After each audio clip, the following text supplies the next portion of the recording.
Welcome to Fly Nubian Money, where we help you master your mindset and maximize your money.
Hello. Happy Thursday, everyone. Thank you so much for joining us here at Fly Nubian Money. So welcome to Fly Nubian Money, where we master your mindset and maximize your money. I am joined by this awesome panel here. We have below me, we got Joe, the therapist in his house. And to my, let me see. Okay, what's that? My left, my right? We have Nomalanga, cultural advocate, and here in the look here, bottom right corner for y'all, I think we have Aisha, insurance and financial expert. Thank y'all so much for joining me today. Hello to Nick Washington. Thank y'all for being here. Give us some love in the chat. We are going to need it for this episode, okay? So we're going to be talking about what just happened with Shiloh Hendrix. All right, so today we're diving into this shocking story that exposes just how far some people are willing to go to profit from hate. Shiloh Hendrix, a woman from Minnesota, raised now $700,000, I believe, after a video surfaced showing her targeting a 5-year-old Black child with racial slurs.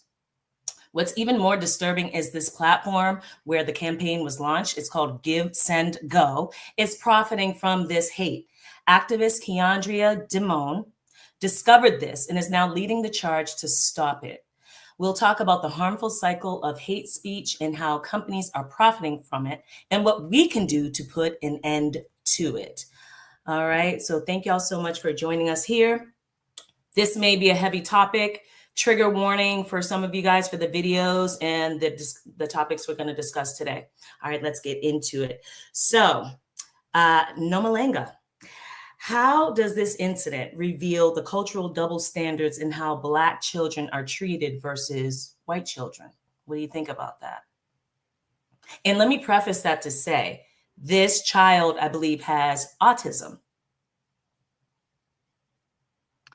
Okay, so it's not really revealing anything, in my opinion. It's something that we already know.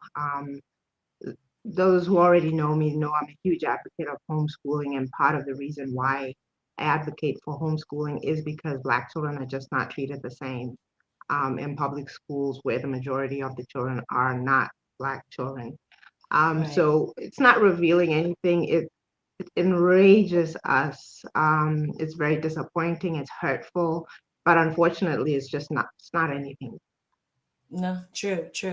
Joe, have you heard about this story? What are your thoughts on it? I've heard about it. I read up on it a little bit prior to this episode. Disgusting. That's all I got right now. Yes. Aisha, what about you? Yeah, when I saw the video as well, it was sad, and but I also realized that it's just people are just going to do that because they know a lot of people are going to get triggered by that. So, but I saw it, a few days ago, and I heard about it, and I said, yeah, those are the things that we have to deal with on a day-to-day basis sometimes. Yeah.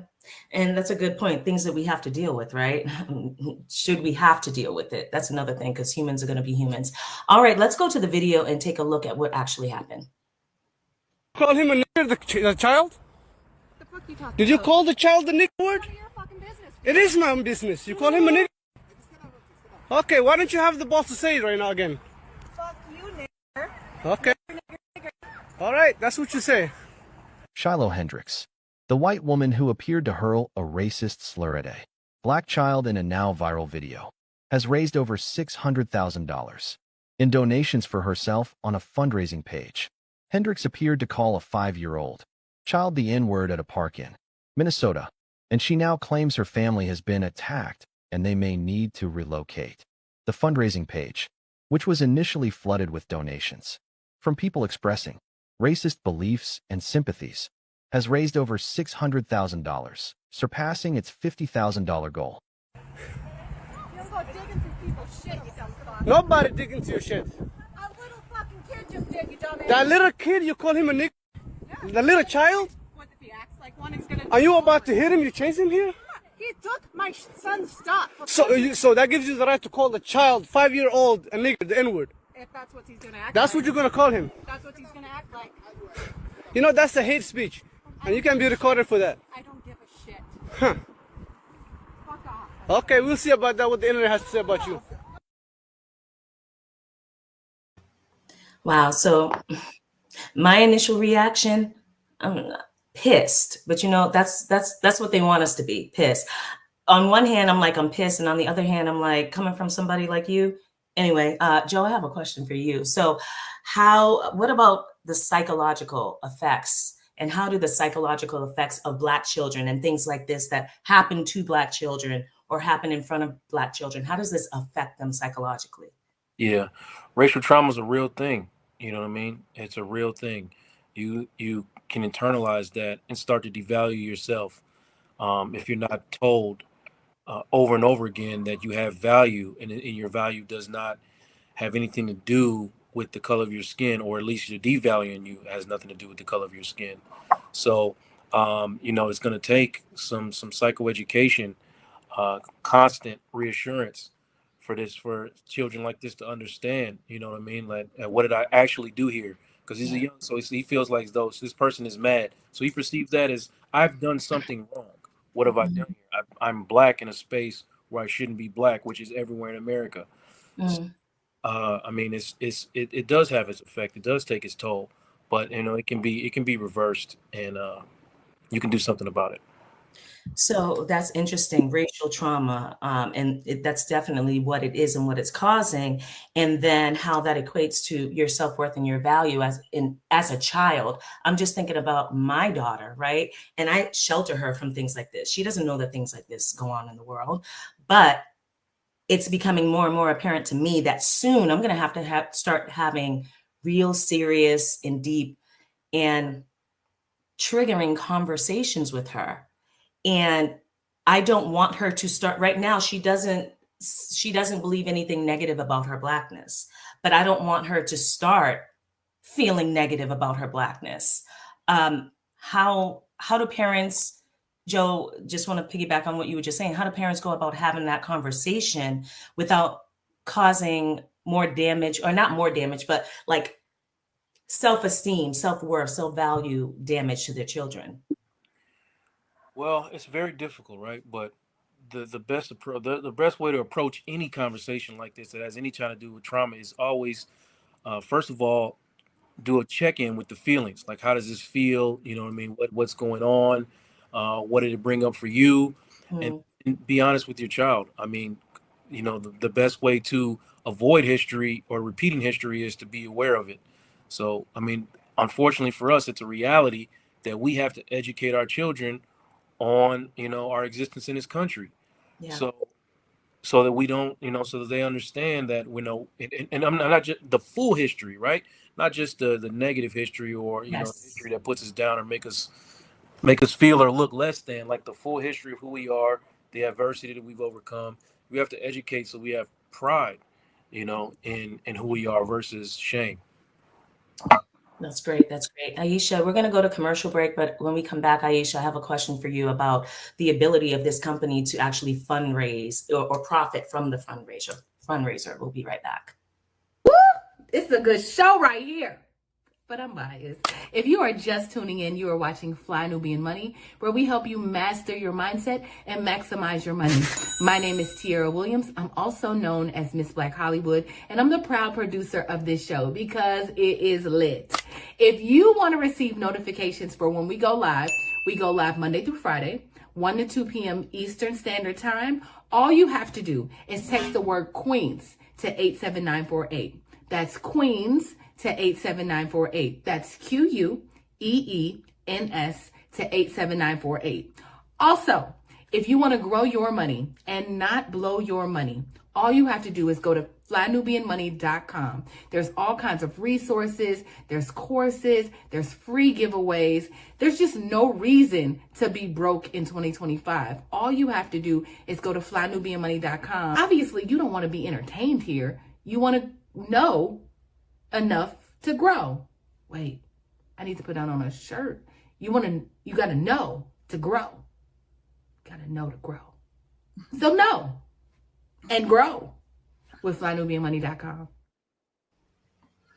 Hey guys, welcome back. Thank you so much for being with us. And today we are discussing this tragic and really super offensive and horrible topic of this white woman who called a 5-year-old Black boy the N-word in a park of all places. So in the chat, thank you all so much for being here. What are your reactions to this video that we just showed and this story that's out? I'd love to hear from you guys and what your reactions are. So this woman is basically, she set up this fundraiser because she's now being targeted and canceled. I guess that, you know, this has compromised her income and things like that. I don't know the whole story, but I believe that she was fired from her job and everything. So she set up this fundraiser. And so Aisha, how does the ability to fundraise around hate speech further divide us as a race and, well, as a country with white people and Black people, and also deepen the financial insecurity that we have in the Black community? You know, it's so unfortunate, really, because again, we're in a capitalist country, and then with the racial divide, right? So then everything that happens, you see that divide when it happens. And then she now goes into fundraise because she thinks now her life has been threatened, whatever excuses she's given. This place is just a platform. They just figure, well, she wants to raise money. We raise money on our platform. So they take a cut and they give her the cut. Right. And people are they're not the one doing anything. The people are giving her money. They're just a holding place for the money. Right. But for me, is all money good money? No, but they're in business, right? Capitalist country, just make the money however you want to make the money. Right. And perhaps maybe now they're now understanding what is behind the story. That's probably why you couldn't find it any longer, because now people are saying, oh, you're actually collecting money for something like this. So, but it just in the face value, they're just a platform to collect money. And people were willing to give this woman money because she asked for money, that she is in danger. And you know, when you say you're in danger, oh my goodness, yes, let's protect you. Right. And we know the history of this country. When a white female said she's in trouble, all hell break loose. Let's come and let's save her. And I'm like, you know what? The people that are giving her money, they should think about what they're doing. Right? Oh no, they have. And that's the problem. They have thought about what they're doing, and they believe, and it's not even, I think that some people some people who are donating to her cause may be crazy enough or unstable enough to believe that they're doing the right thing. But there are also a large portion of those people, I am sure, they know it's not right, and they're for that because of their hate for Black people. And as far as the hate speech and whether or not a corporation can profit off of that, for me, that's the gray area. Of course, morally, there's right and wrong, and of course, this is wrong. But legally speaking, and legal doesn't mean it's right, because we see how we have laws in this country that are not right. But legally speaking, can they do that? And it looks like they can do that. Should they be doing that? No. And then the question goes to, like, how do we stop it? So Nomalanga, like, what do you think? What are your thoughts about that, about whether or not they should be able to do it, whether or not they should be able to collect that money and take a cut, and how can we stop it? Well, we're living in Donald Trump's America. The first time Donald Trump got elected, I predicted that he would because I watched all the debates. But I mean, when he was in office, he would say the most outrageous things, and it would just fly. It would just kind of be okay for a lot of people. And then he came in a second time, and it like just blew my mind. Yes. So really, the way I perceive it is that the United States keeps telling us or showing us what kind of country we're living in, right? Yep. I'm fortunate enough that I don't live in America 100% of the time, but it constantly shows us what kind of country that we're living in when we are there, right? And that's the kind of country where minorities, especially Black people, are just in danger. There is no sympathy, there's no empathy. And quite honestly, my next big birthday is 50, and I started living in that country when I was 19. I'm just tired of hoping it'll get better. Yes. I'm not tired of doing the things that we need to do to make our lives better as Black people, but I'm just tired of hoping it'll change or hoping it'll get better. I'm just over that part. It But feels again, I like, keep saying these things just they don't surprise me. If the president can say some of the things that he says, I mean, I remember that whole grab her by the whatever comment, and I thought there's no way they will elect him. But again, when I watched the debates, when he was still going against Hillary Clinton, I realized that people are actually for him. People are supporting him. They're gonna vote for him, and he's gonna get in. I can't believe it happened a second time, but here we are. But again, that just tells us what kind of place this is. yes. So should it surprise us that a white lady, when Becky cries, everybody comes to her to be her savior or whatever? No, that doesn't surprise me at all. But I will say something interesting that might surprise you. I've learned something, from being on this show. I often hear Joe as a therapist saying, you know what, we can never just discount people's lived experience, right? So she is there. She did what she did. She doesn't seem apologetic about it, but it is possible that after she did that, she actually is in danger or feels like she's in danger. It's possible that she actually has to move. It's possible that she lost her job and so on and so on. The unfortunate thing is if this had happened to a Black woman, she wouldn't get over $500,000. I mean, I heard it's up to 700,000. She can buy a new house, and 100,000 a year is a salary for some people, and live for 5 years, never having, buy the house and then have a salary for 5 years, and start over a new life. Part of it. That's the disgusting part of it. But going back to what you said about Trump, and I have been saying this since he got in the first time. I knew that when he got in the first time, it's like I could see it all unraveling. That was just a test run to warm everybody up to the disgusting, the outward racism, the increase in hate speech and hate crimes. That was just to warm us up and to desensitize us to everything that was going to come. I was hoping that he was not going to get in this second term, but not at all surprised. And it's just a bubbling up. It's a bubbling up and things, it's like oil and water. Things are being separated where we've been trying to shake it up and keep it together for so long. And now it's just the oil is separating from the water and they feel emboldened to do so. And on one hand, I'm like, all right, let's see who comes to the top. Let's see. Because we've been living in this country for so long with all of that stuff that she just did. They say that at their dinner table. Okay. And now they're saying it outwardly. And although it does, it's disgusting and it creates emotional turmoil for us and our children. On one hand, it's like, is it more safe to see your enemy, or is it safer to know that it's there and not see it? Right? What do you think about that, Joe? I think you're right. Listen, I deal with reality in my practice, reality and solution based therapy, because what you're saying is correct. We are where we are, all right, and it's better it's better. I want her to be that way out in the open, versus putting her in a position where she can systematically harm me by hiding her hand when she's throwing rocks. Yes. I mean, so we're in a better position if people are outwardly showing their racism. So, in one turn, yes, Trump has desensitized the country as a whole to these racist ways, but in another way, he's brought a lot of people from outside. I mean, from behind the bush and the out front. Like, oh, it's people that you've been talking to and relating to on a regular basis that you had no idea felt this way. Now you know and understand exactly who they are, and you can move accordingly. So I personally appreciate when somebody is racist out loud. It gives me the choice to decide whether I want to deal with you or interact with you, versus you tricking or fooling me into thinking that you're okay when actually you hate me. Yes, and that I totally agree. But it's a double-edged sword, because now we have to live in a constant state of anxiety and maybe even fear, depending on where you live. So we're going to go to commercial, and we will be right back.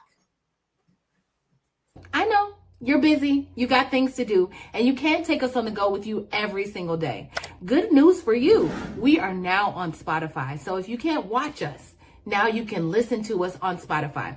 Search Fly Nubian Money and all the episodes shall appear. All you have to do is like, subscribe, leave a 5-star rating, leave some comments, tell people how you love us, so that when other people come along and are looking for a great show to watch, they can find Fly Nubian Money too. One last thing, and just in case you've been sitting under a rock, Fly Nubian Money now has an investment club. We are the Fly Nubian Money Club. It's easy. All you have to do is go to flynubianmoneyclub.com, and I am committed to bringing in top experts from all industries to help you level up. They're teaching us the skills that we need to compete in this market. We often say that nobody is coming to save us, not the government, but guess what? We're coming to save us. I'm coming to save you with the Fly Nubian Money Club. So listen, all you have to do again is go to flynubianmoneyclub.com. We have a 30-day free trial set up just for you, just for those people that are struggling. Even if you ain't struggling, you ain't got to struggle. I'm coming. Okay, let me stop playing. I'll see you soon. Guys, welcome back. I'm so glad we coming to save each other. Okay, we are here to save each other. In the chat, let me know, guys. What are you thinking? My daughter is in the back of my head. The kids are in the back of my mind right now, like just here.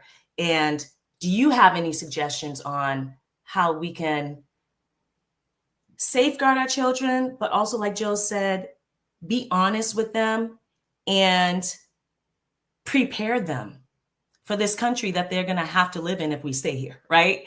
They have to deal with this. And I feel like on one hand, we want to safeguard them, and we don't want to feel like we're the parents of the children in 1930 and 1940, right? But on the other hand, we have to raise up some strong, determined, assertive children.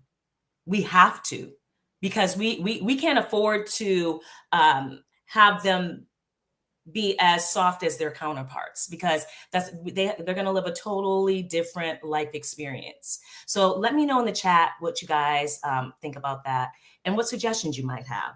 So Aisha, Joe was we were talking about trauma and everything.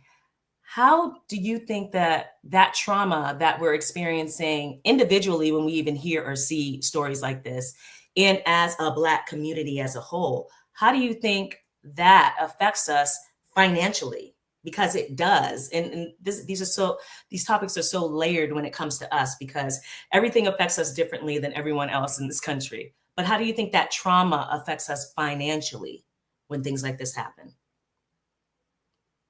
That's a good question. How would that affect us financially? It just means sometimes we don't speak up, right? Or even opportunity opens itself up, we don't take it because we're worried about whether or not we will fit in that space. So consequently, we don't push to the next level. We just continue to maintain where we are because we don't want to get triggered because of our trauma. Yeah. So it's hard. And for me, I think that just going back to we're talking about how do we raise our kids, so that because they are going to be the next generation to lead, to earn income. How are we going to prepare them for that so that they don't end up being again at the same level or at the bottom. And it's all about, self-worth and also self-value, knowing that you are just as equal as anybody else. I could care less about your color. I could care less. Even till today, wherever I go, whoever I'm with, I see your character. If your character doesn't align with what I'm doing, I'm out of there, because I believe that we all have the right to feel good about who we are, and no human being should be allowed to belittle us. And for us to give them that so much power to actually accept it. Why Yes. am I going to give another human being that power to belittle me and I'll actually stay there? No, Yes. I will do the best I can to be around people that will raise me up and not allow me to be in that space, because they keep watching us and they think, oh, that's how they are. So we'll say something else, will bring them back down again. We don't want that. So we have to give our kids those tools to say, listen, you are equal to anybody. You're not over, you're not below, equal. Just do the best you can. And if somebody does something that you think is not right, speak up. Speak up, because you know what? You have the right to be there to earn whatever you need to earn, and don't dim your light because you're afraid that somebody's going to say something negative about your race. Stand up to them. Right. I totally agree with you. And then just, yes, stand up to them. Yes, speak up when something isn't right, right? How are the kids going to internalize this? Because I grew up in a town called Milton in Massachusetts, literally the next township outside of Boston, okay? And in moving there, we didn't think we were going to have any issues. Me and my two younger sisters were basically the only Black kids in our whole elementary school. And I say, like, Milton might as well have been Mulberry, okay? The N-word, teachers picking on us, kids picking on us, trying to be bullied and bullies and things like that. And I remember feeling like, I've always been one to speak up, but I remember also feeling that need to code switch and fit in, like you were saying, feeling that need. So then there's like this balance. But how do we go about, Nomalanga, making our kids or our community more resilient to insulating ourselves against the trauma of this? Like, and that's super hard. But how do we start on that path of doing that? Like, we have this situation that just happened with this woman. And how do we start on that path of insulating ourselves culturally? You're on mute. Sorry. It's actually many layers. One of the things that I really talk a lot about is the building and sustaining of Black families with a strong Black man in the household. Because even as soon as I saw that video, I kind of thought, where's the 5-year-old's parents? Where's the father? Because most fathers that I know would not tolerate. I don't know if the guy who kept asking her, did you say that? Did you say that? Or whatever it is. And also understand that people emboldened emboldened to do things to Black children when they see that there's an absence of a strong father, whether it's Yes. in the home or physically there. They actually feel more emboldened. White people are scared of Black men. Yeah. They don't usually do stupid things right in Right. front of a Black man standing And there he's an with his wife autistic and child. children. He's autistic too. Yeah. Okay. Exactly. So I Like, did wonder, but to broaden the conversation, it is very important to focus on building strong Black families. It's very yes. important to building Black wealth. The truth is that most corporations, organizations, we end up being in this position where we're begging to be let in, we're begging to be treated equally, we're begging for diversity program. And I keep saying it over, I'm so over all of that. I believe in Yes. building Black structures. I believe in building Black wealth, Black Yes. families, Black businesses, because how long are we going to keep begging to be included, begging to be treated well, begging to be recognized? I'm just so over it. And I really believe that we have what it takes to build for ourselves and sustain it. Can we build a Walmart today? Absolutely not. That family, I think they were called the Waltons, did that 100, maybe hundreds of years ago. But imagine if we started having that kind of vision that, okay, Yes. fine, we are where we are now, but maybe we won't get to see it. Maybe our children won't get to see it, but our grandchildren are going to see it. Yeah. And that has to be our mindset. We have to stop starting over with every generation where we're now fighting to survive and cope as opposed to thriving and succeeding. So, Yes. I mean, you just brought me to what I talk about most of the time. It's so Mhm. important to build Black families and Yes. build Black wealth, Black businesses, and support. It always sounds corny when you say, hey, buy Black, support Black, and all that. But it actually is a very broad conversation where you see Yes. that if we don't, we're in the long run endangering ourselves without even recognizing.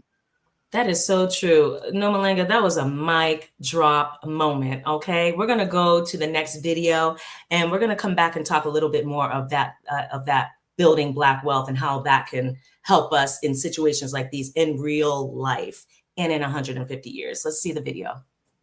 I don't think they understand what's actually happening here or why.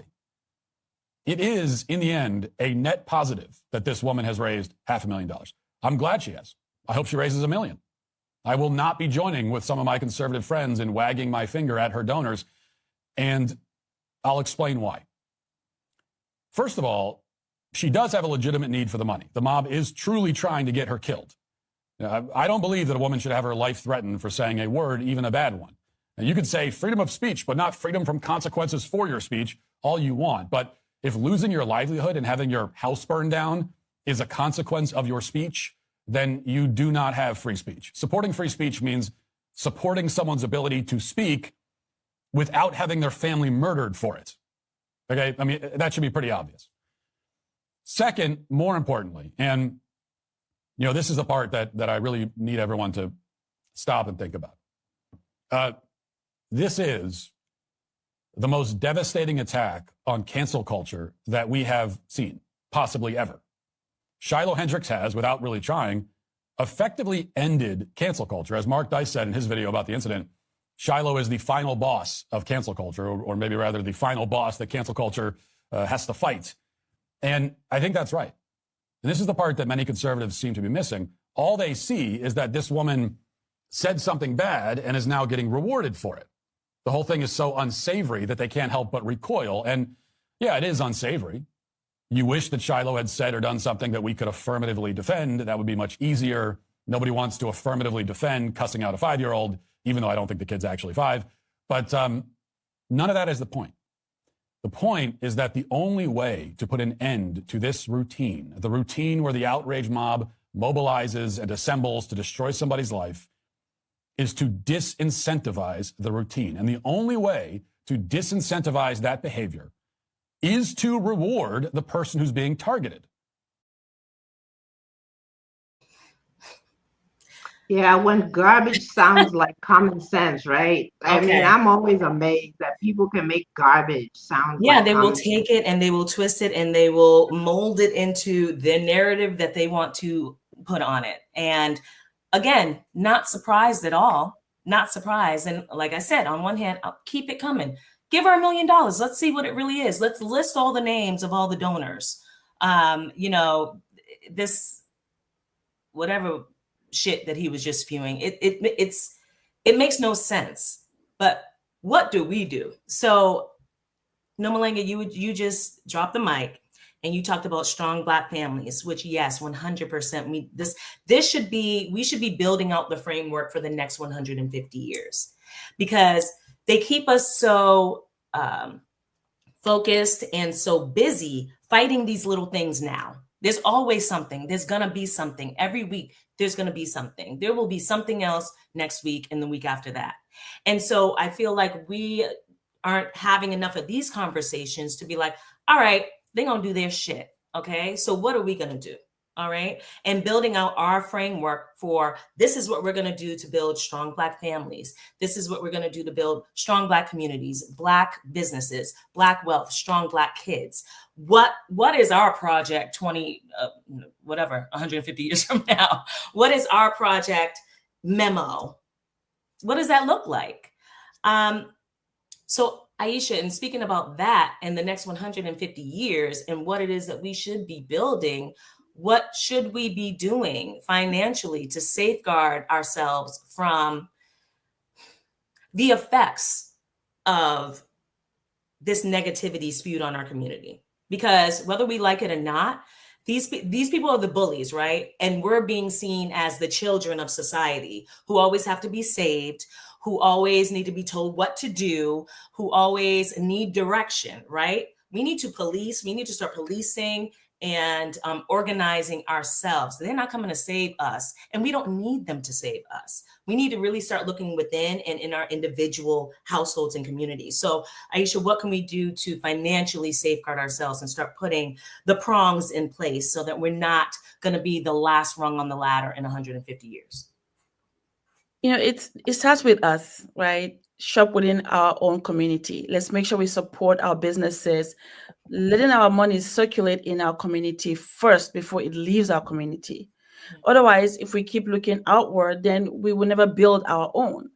Just like my own family, if I keep looking at what is happening out there, but I don't take care of what's happening in my home, how would I get to where I want to get? So it's important that we, number one, spend the money within ourselves. Do business with each other. If we have a business, support each other's businesses. And if maybe families need help and we're around, we can help them to keep money in the family. Let's help them. Because I think a lot of time too, because we, like when we saw that video, the first one, and so first thing is, where are the parents?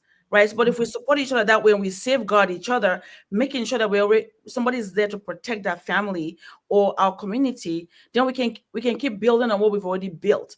But if we don't do that, then we will not have a foundation.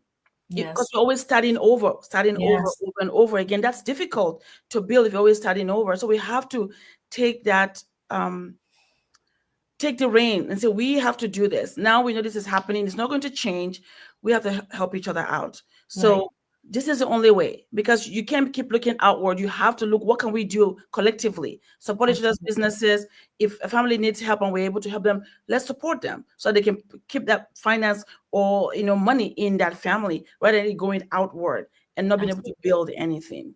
I agree. All right, we're going to take a little break and we'll be right back. I know. You're busy, you got things to do, and you can't take us on the go with you every single day. Good news for you. We are now on Spotify. So if you can't watch us, now you can listen to us on Spotify.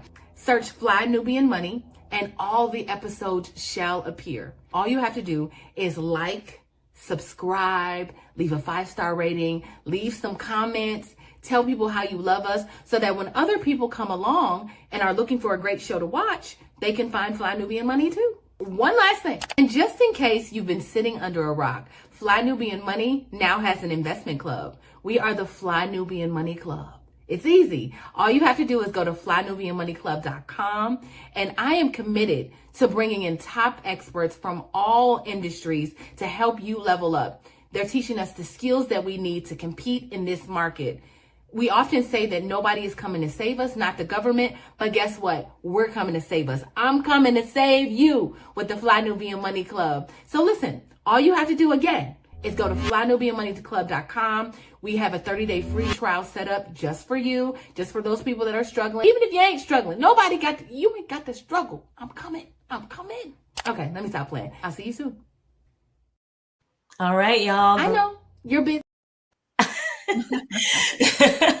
Go to flynubianmoneyclub.com and get your free trial. I want to hear from people in the chat. What do you guys, where are you with where we are in the conversation about the next 150 years and what we should be doing to safeguard ourselves, our families, insulate ourselves and our families in our communities from the impact of this racist society that we live in and the impact of these things that we know will just keep continuing. These attacks will just keep continuing. We've got to get to the point where we almost like Teflon. It just bounces off. Like, okay, yeah, moving on. Okay, that's where we have to get, because I'm telling you, growing up or in this kind of neighborhood and school system where we were the onlys, they loved to get you riled up. And bullies, they get satisfaction from that. They really, really do. So, Joe, what do you think, like what support systems should be in place for parents or families to help children process these things that go on racially, right in their communities, or on an everyday basis at the grocery store or in the Walmart? Literally, before you answer that, I was driving around my new neighborhood, right? This is in the city of Boston, very mixed neighborhood, white people, black people, Asian, everything. So I saw a house being built or renovated. And so I stopped. There were two white ladies out there. And I stopped and I was like, oh, wow, is this house being built from the ground up? And just to give you an example of like the microaggressions, Joe, that you just go through. So she paused. Now, this is in the city. She paused and she was like, yeah. And she's looking like weird, like what? Like I have two heads. Like, why am I asking her questions about this house? And I was just trying to be a friendly neighbor, like, oh, I'm doing a renovation on my house, and yeah, like we can relate and things like that. And she was just like so standoffish. And I remember driving away, being like, that is such a shame, but this is what they do. Now, I bet you when she gets that house done and I have that house done and I'm walking in the neighborhood, she'll smile and give me the fake smile and everything. But these microaggressions are happening every single day. Every single day. And it's like sometimes you internalize it, sometimes you're like just like whatever, but it takes extra energy to let it just roll off your back. So what strategies or what things can we put in place for parents or families and children to counteract what's going on with these issues in our country? Right. So the goal is to insulate ourselves, but not through disengagement. Somebody might say, well, I'll just ignore it or whatever. We can still engage, but we just have to be intentional about how we protect our spirit and our peace. And then, when you're talking about strategies, you have to, one, speak truth to power. Like, I can't be lied to about racism, discrimination, systematic oppression. I know these things exist, so I'm not going to engage in conversations that that are lending me to argue that they exist. I refuse. I already know they exist, so I'm not going to try to convince you or anybody else that they do. So speaking truth to power, and that's like through our literature, through our media, through our art, we have to speak truth to power about who we are and pride in ourselves over and over again. Like Nomalanga said, like it's sad that the generations keep starting over, and we have to stop starting over and stick in that place and start creating intergenerational safe spaces in our churches, in our barbershops, in our beauty salons, in our schools, where we are being real about who we are and our existence and our position in this country. And then taking pride in the fact of the things that we have accomplished and we continue to accomplish and we overcome. So there's no shame in being Black. The frustration, we can't convince people, oh, stop being racist to us. We're not going to win that way. It has to be internal. Everything that we need to do needs to be internalized. And I'm talking about in all the spaces that we exist, and also therapy groups. Okay, we need to get into therapy groups and express our rage internally instead of externally, because we somehow, the expectation of us, like we're not human, or we get dehumanized because if somebody's slinging racial slurs at us, we have the expectation that we have to remain calm. Because if we don't remain calm, we're not civilized. No, being angry at racial slurs and racial discontent is not uncivilized, it's human. Yes. So that's what I'm saying. Like, we have to make sure that we're in therapy groups, because although we're justified in being enraged strategically, it not necessarily doesn't benefit us to go out and be enraged. Yes. But we have to express that rage somewhere. So I'm also saying therapy groups. Yes. So, and just wherever we are, be places where you can be proud and be Black. Right. I love that. I love that. And I totally agree. Be places where you can be proud and be Black and express internally with ourselves too. Because I think there's a place for the external rage, because we don't want to seem like, oh, we're not bothered, so keep on doing it. But I think that more insulated, safe space for us to be like, this is some bullshit, is more therapeutic for us. And helps us not come across as victim in like a victimhood mentality type thing, because that's how they see it. But let's roll the next video. I don't want to live in a country where you can say an inappropriate, rude thing, which, by the way, Black people can say things to white people all the time and they never get canceled. There's no backlashing about this. I want to live in a country where people are allowed to say what they want unashamedly. And you will well, go not on then, have say it. Say you the will M- not have Go on, free say, speech. go on. Say the M word. Go on. I'm not Hang on. Don't invite. No. I don't want you to invite this woman to say a racially harmful term in front of me, because I'm the only on here. So if she says it, I'm the victim of it. So please don't invite her for ratings to call me the N-word, because that's basically what it's going to be. There's a bunch of white people up here, you and one Uncle Tom on the left here, and to ask her to say the N-word while I'm here is ridiculous. You would not sit here with a Jewish person and say, please use a Jewish slur in front of this Jewish. It's ridiculous. I understand you don't have any bad intent, Pierce. I understand what you're trying to do, but we already know she's racist, and I don't want to invite a racial harm to me. I hear you, and I accept that, and we'll leave it there. So first of all, who was the clown? Who was the clown, the man of color who was laughing? I've seen him before. This is okay. So just like you were just saying, Joe, about expressing outwardly, I think that he was definitely within his right to express like that. But I'm just saying they love it. This is what I'm talking about. Yeah. Like, yeah, he was right in everything he said, but did you feel uncomfortable watching him say it? Yes. I don't engage in conversations like this. Why, like, I understand what he's doing. It's his job. It's his, it's his livelihood. But for me, to protect my internal peace, I don't engage in panels like that. I would not be there to be in that position for him to invite somebody to bring a racial slur on him. I wouldn't be there. Yeah.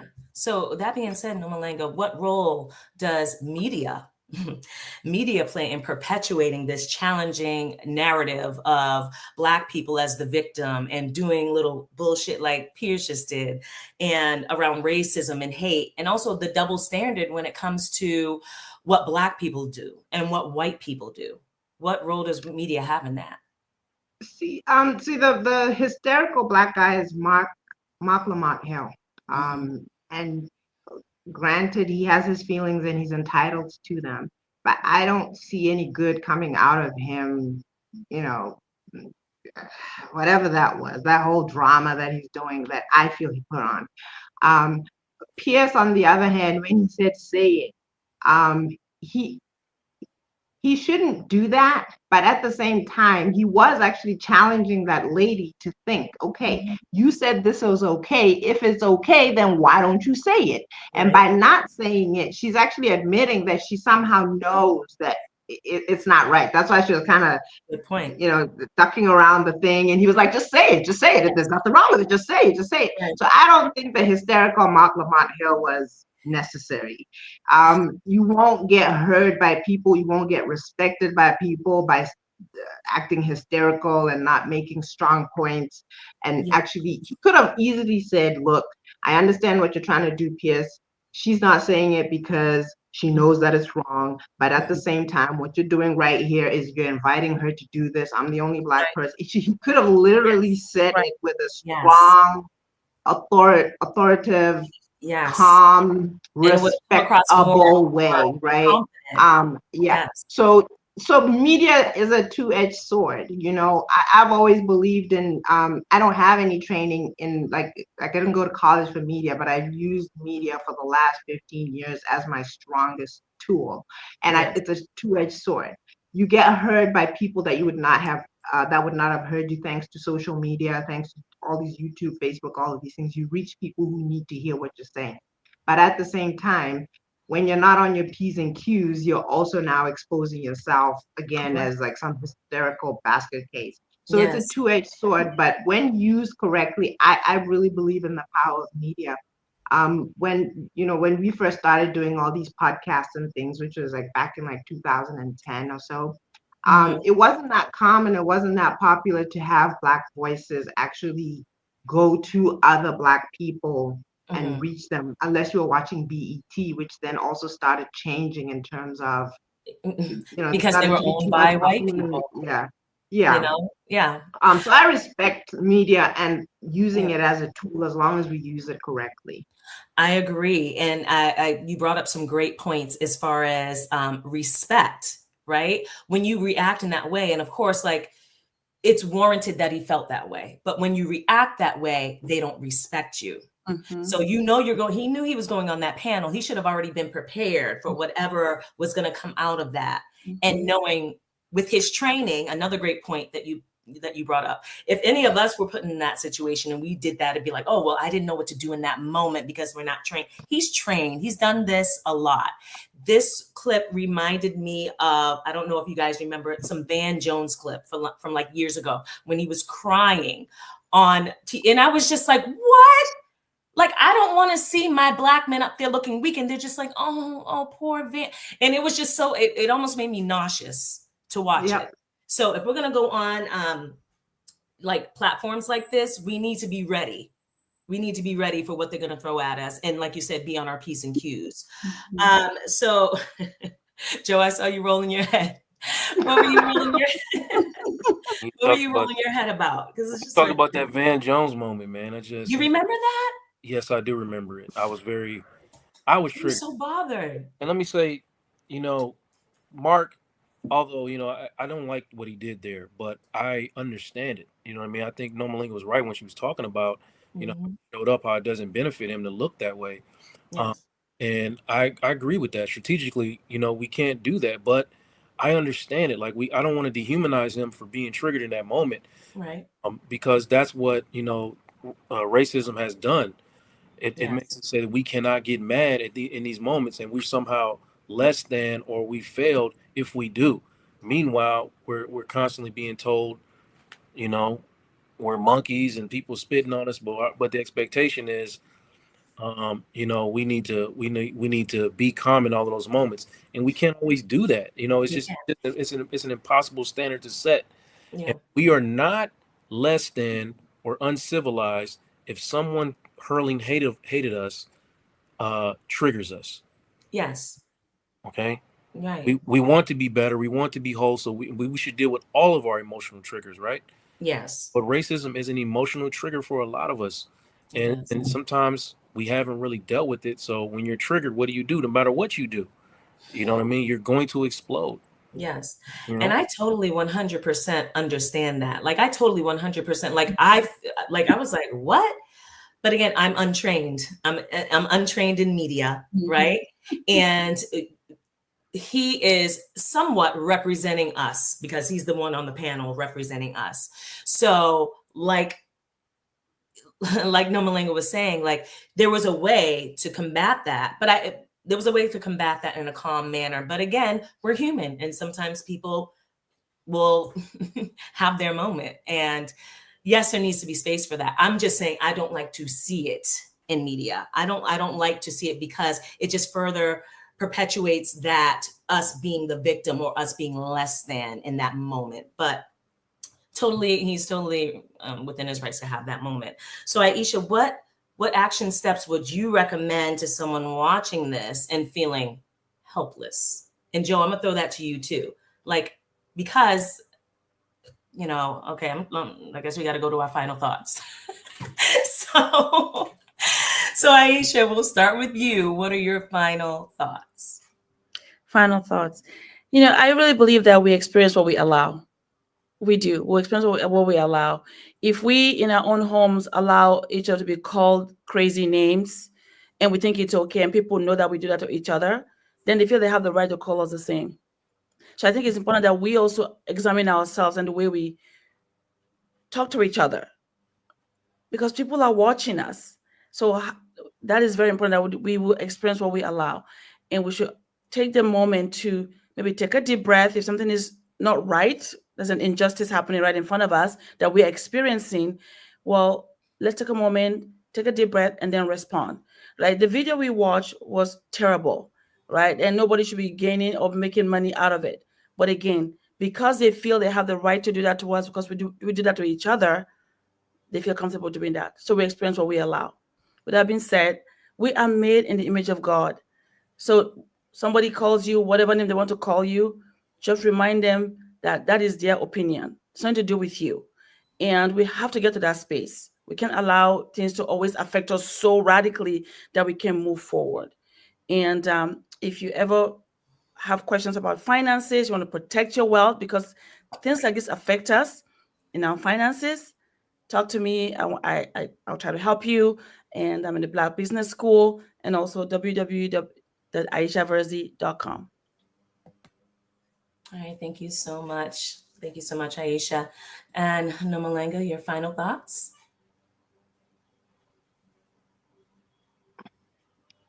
So I feel like I'm often like a broken record, but I will just reiterate what I think I've already said in this podcast today already. I think it's very important that we look at the grand scheme of things, that we're working on building Black families with a strong Black man in the home. We're working on building Black wealth.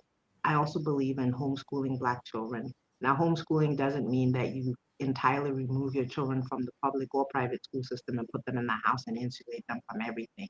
It means that even when they are in school or outside of the home, the parent becomes the primary person who unpacks for them what is happening in the world, who puts it in context for them, who teaches them what it means, who teaches them who they are. That's what homeschooling is.